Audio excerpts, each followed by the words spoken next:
All right, welcome back, everybody. I'm Don Seifrit. It's the Dr. Tree Fruit and Don podcast. It is Tuesday, April 9th. I'm here with Dr. Kari Peter. Say hi, Kari. Hello. And Dr. Greg Krawczyk. Say hi, Greg. Oh, All right, so day after the eclipse, we've got an update for you. Kari, I'll let you go first. All righty. So we've got some some action this week again. And so we have a big alert, an apple scab infection alert for April 10th through April 12th. And so this is going to be a significant infection event, especially for those folks that are in South Central Pennsylvania and the Southeast, because you guys are a little further along phenologically. And so there's going to be quite a bit of mature spores available, and they're going to be released. And so just as a reminder of how apple scab spore maturity occurs and its timeline from those overwintering leaves is that, so when the apple scab spores are ready to go in those overwintering leaves, they don't all mature at once. They gradually mature. So you have them trickle out right at the start of green tip because of evolution. The spores are not going, they're going to be present when there's green tissue present. And so the number of available mature spores will gradually increase. And the max number of mature spores available when all of the spores are mature in those overwintering leaves will peak around bloom time. And then it drastically drops off right after petal fall. So right now, for a lot of people, we might be in tight cluster, maybe early pink for some varieties. So we're getting up there as far as a lot of spores being available. So this is an important infection event, apple scab infection event for those folks that have experienced a little bit more warmer weather over the last few weeks, and then also who are a little further along.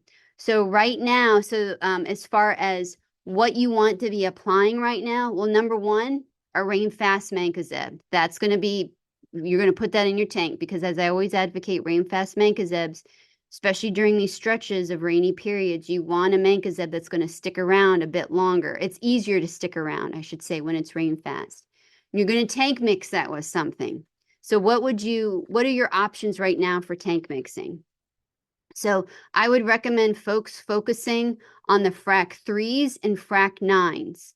And so the frac 3s, this can be your Sevia, this can be Indar at the highest rate, Inspire Super, Procure, Scala, Vanguard. So these are your frac 3s and 9s right now. And so the reason why I want folks to be focusing on these is, first, tight cluster is also the time you want to be starting for powdery mildew. So we do have some of these dry days. We've had some nice dry days, which have been conducive for powdery mildew. But then we have these wet days coming up, which aren't conducive for powdery mildew, but they're, of course, conducive for apple scab. So these chemicals, the frac 3s and 9s, I want these positioned right now.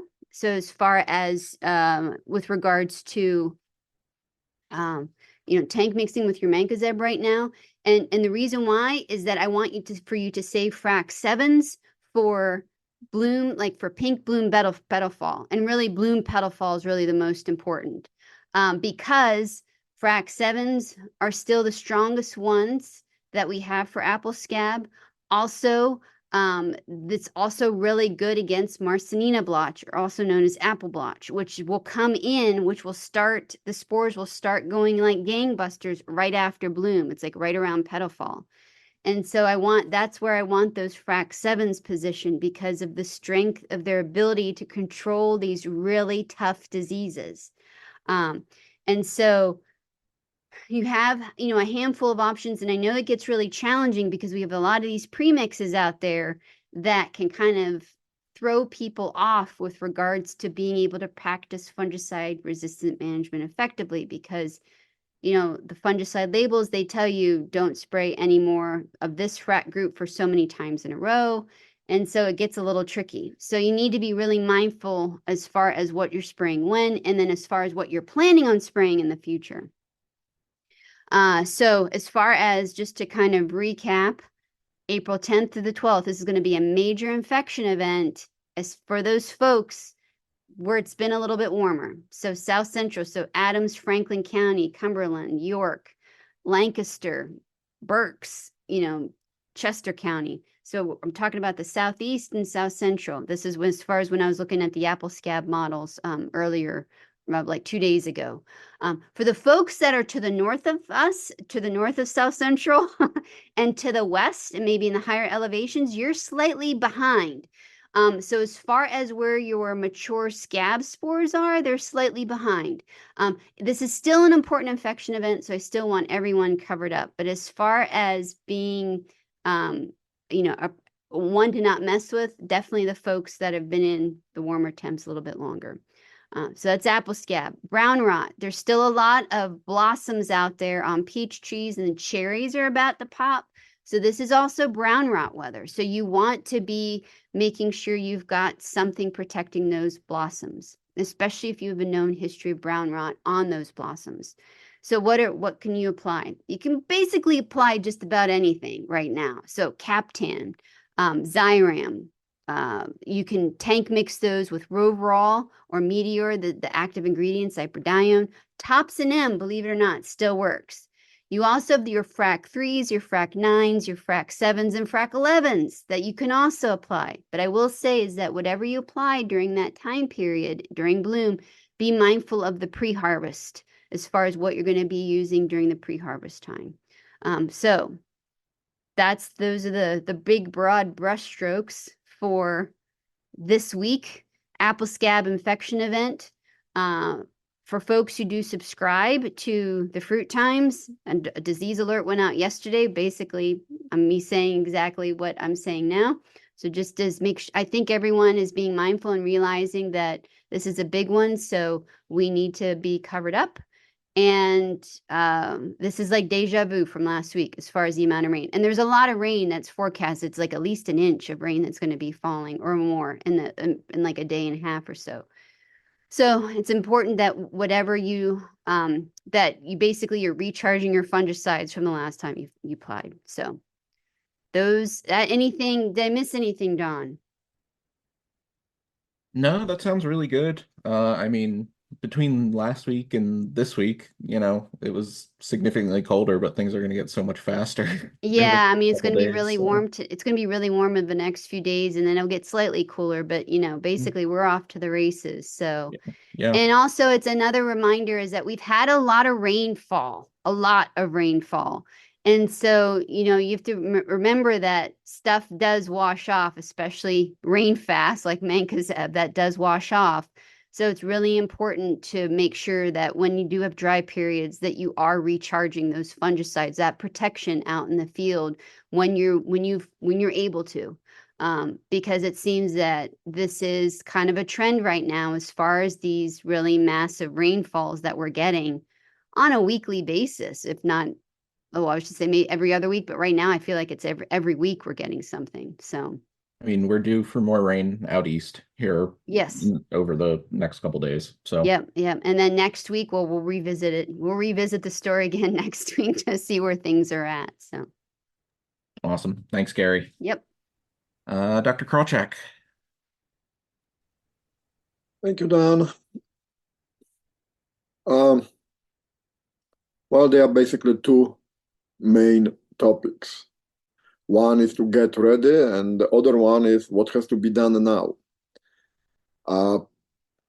Get ready is simple. It is time to put the traps out. I mean, if you want to be effective and efficient in controlling a lot of pests that can be monitored using pheromone traps, those traps has to be out. The one that really already started and one that everyone should have already out are traps for oriental fruit moth. It's interesting situation because over the Easter weekend, we actually caught oriental fruit moth flying already. Looking at the weather, it seems like Easter Sunday was the only day when actually those moths can fly. They are basically not active when it's too cold, but Sunday was warm enough that they actually could fly. So we got one oriental fruit moth in our trap.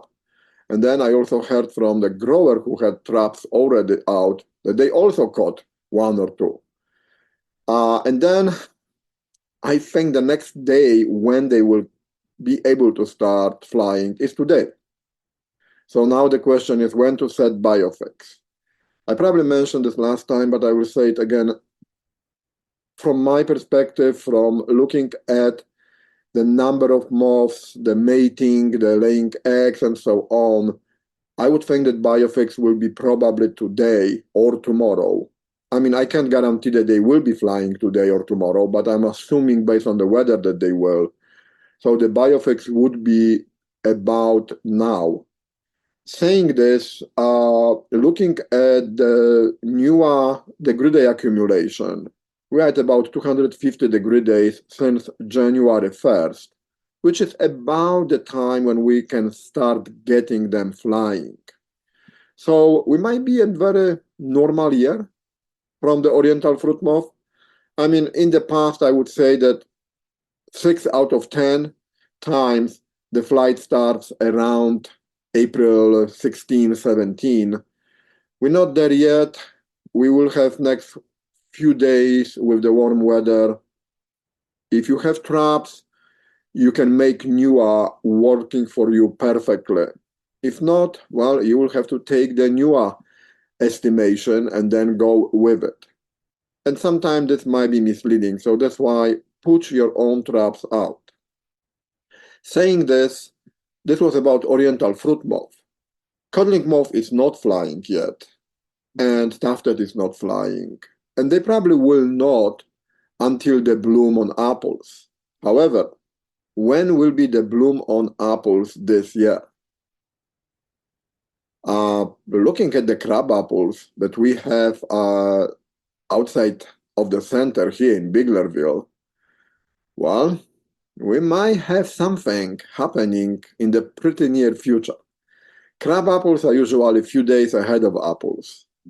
But looking at the temperature in the 60s, 70s, in the next 2 weeks, look, if the forecast is correct, of course, we might have bloom again in April, which will be kind of, following the trend from the last few years, but still 2 weeks earlier than you would normally assume under normal weather conditions. But maybe that's the new normal. And if so, then we have to be ready. If you're putting oriental fruit moth, it won't harm to put also codling moth traps, tufted apple bud moth traps. Let them be in the orchard. They will catch nothing, then you will have zeros, then you know that you did not miss the biofix.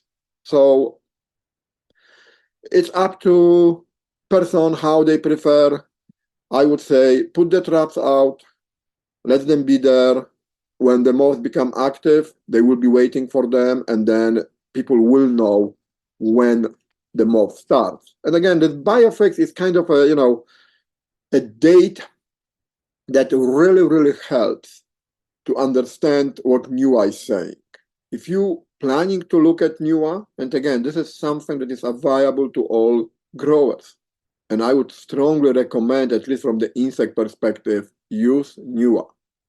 Look at this, look at the models. They are models for plum curculio. They are models for leaf rollers. They are models for codling moth, oriental flute moth. There's also a model there for apple maggot.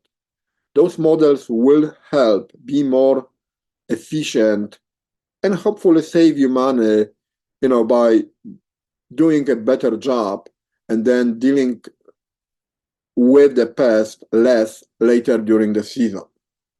So that was the preparation. Because oriental fruit moth is started or is ready to fly, it also, if you're planning to use mating disruption, it's time to put the dispensers out. There are lots of different dispensers for oriental fruit moth that are available. Some of them are controlling only oriental fruit moth. Those will be the Isomet OFM TT or Sidetrack OFM Meso or Sidetrack OFM Meso A. Those will work against oriental fruit moth only. So those will be the one that you can put in the peach orchard, because you don't need to control anything else. You don't need to control codling moth in peach orchards. However, if you're going after apples, then those combinations of Korean oriental fruit moth and codling moth are your best option. Like I said, codling moth is not flying and probably will not be flying for another week or two at least. However, oriental fruit moth will, and it's good to have the mating disruption before the full flight. Because if you don't do it, then if the traps are telling you that they're finding the traps, it means the mating is happening, and mating disruption doesn't kill anything. Mating disruption only prevents mating. But if the moths can find trap, it means they also can find each other. They can mate, and then female is ready to lay eggs.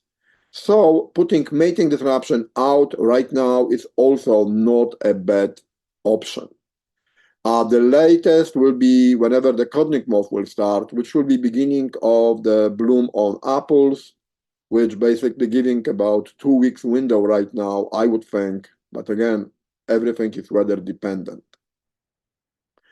So those are the preparation plus control, and now only the control. What to control now? Well, if you have pears, persilla, if pears are already in bloom, then well, there's not a lot you can do. But if you can squeeze a spray of oil plus pyrethroid, basically any pyrethroid, right now, before the bloom, it actually will help to synchronize better the persilla activities later in the season. The big thing is that it's much easier to control when you're trying to control only nymphs or only adults, and nymphs will be crawlers in this case, than trying to control persilla when you have everything on the tree. And this oil early on, plus pyrethroids, they kind of help synchronize the population, and then you see a better, more uniform development of persilla stages on the trees as the season progresses. And then all the management might be much more effective. Another thing to control right now, if needed, is on peaches, and it is a white peach scale. This is a time, as soon as the flowers are done, as the bloom is over, and I know it seems like peaches are really completely out of sync. There are blocks that are already at petal fall, and there are blocks that just started. So you can spray anything when the bees are out, and this is important. But as soon as the bloom is over, this is the good time to try to control white peach scale. There are no pheromone traps for white peach scale, so the phenological timing is really the best time that we can use. So spraying now at petal fall on peaches, plus maybe spraying again, probably sometime in mid-May, again, everything is weather dependent, should provide a very good and effective control of white peach scale. What to use? Well, the products are exactly the same as for San Jose scale. We're talking about Esteem, we're talking about Movento, we're talking about Centaur, and Senstar. Those are the products that should help controlling white peach scale if needed at this time. For apples, it is a little bit too early. However, spray of those products also will help with the San Jose scale, especially now when the weather got warmer and the crawlers start moving. So this will be something that can also work for San Jose scale. Another thing that people really like to, or it seems like to control, and I think I covered this also the last time we talked about it, is trying to control this rose apple aphids on apples before the bloom. Belief seems like the product that is the most bee friendly. However, still, it does not controlling rosy apple aphid is an option at this time is an optional treatment in a way that rosy apple aphid can also be controlled at petal fall if we add some neonicotinoid insecticide at petal fall. Controlling them now will probably prevent most of the potential injuries. Adding neonicotinoids at petal fall on apples will prevent 90% of injuries, potential injuries. The issue is that the word potential, rosy apple aphids varies from year to year, and really putting belief may or may not make any impact, because if this is not a good rosy apple aphids, spraying belief will just be a spray, but it won't really control anything. So this is a choice. Saying this, if you don't do insecticide before the bloom on apples, just make sure that your petal fall will be comprehensive enough, and we will have time to talk about it when the apples are in bloom, what and how to use during the petal fall spray. Because again, petal fall spray is the spray that will set the stage for the rest of the season. Another thing is the one thing that also is flying already. Well, there are two other insect species that flying already, but I'm not really too concerned about them because one of them is spotted tenterform leaf miner, and this is something that yes, they are active, but no, we can't see them because when I started, we were catching 100, 200,000 per week in a trap. Right now, if we catch 2, 4 per trap, that's it. So I don't think we need to control spotted tenterform leaf miners. Another one that is flying is red-banded leaf roller. They started flying. The flight is active right now, will be very active. However, the petal fall will control the larvae, so I wouldn't worry too much if the larvae will do some damage on foliage. The fruit will be protected with the petal fall spray. Just to mention the plum curculio, according to NUA, we are right now at about 120 degree days. And according to models that were developed at Cornell, and they have a lot of experience with plum curculio, we should start controlling plum curculio when the fruit are on the trees, which is no sooner than at petal fall. And then for about 300 degree days after the petal fall, and they use Macintosh, we probably have to use our own cultivars. But I would not worry about it right now. So it's kind of, white pit scale that is important, Persilla that is important, rosy apple aphid that is important, and everything else is kind of conditional. The time will come, however, putting traps out for monitoring, this is the time. And the later you do it, the more likely you might miss the biofix, and then all your timings might not be the way how they should be. So that's really all I have for this short update. Thanks. Yeah, thanks, Greg. That was really comprehensive, and always appreciate having you give that info. Yeah, that's kind of all I've got. I mean, I can talk a little bit about some of the work that Dr. Sean Kumar, Daniel and I are doing. We're looking at flower phenology throughout the state. Right now out here in the east, the cultivars that we were looking at are all in tight cluster. Though I imagine by next week when I go and do flower checks again, we'll be probably quite a bit further along with how warm things are going to get in the next several days. So I figure most folks are probably out in the orchard taking a look at things. They should be if they're listening to Kari and Greg. But yeah, just keep an eye on where you're at phenology wise. Yeah, we do have spring twilight meetings coming up here in the next what's the first one? The last week of April, first week of May? April 30th. April I think it's 30th. in Lancaster. April 30th in Lancaster. I will attach to the description for this podcast a link to where you can sign up online. I don't have a schedule here in front of me, but I'll give you guys the schedule next week for all of them. I'll make sure to bring that one up since I know folks need to get on the road and I want to get this done and edited. So, all right, thanks again, guys, for giving your updates, and thanks again, everyone, for listening. Yep. Thank you. Good luck. It's going to Yeah. be a tough week. Thank you. Get ready, guys. Yeah. Or All right. be ready. All right. Goodbye, everybody. Bye. See you later.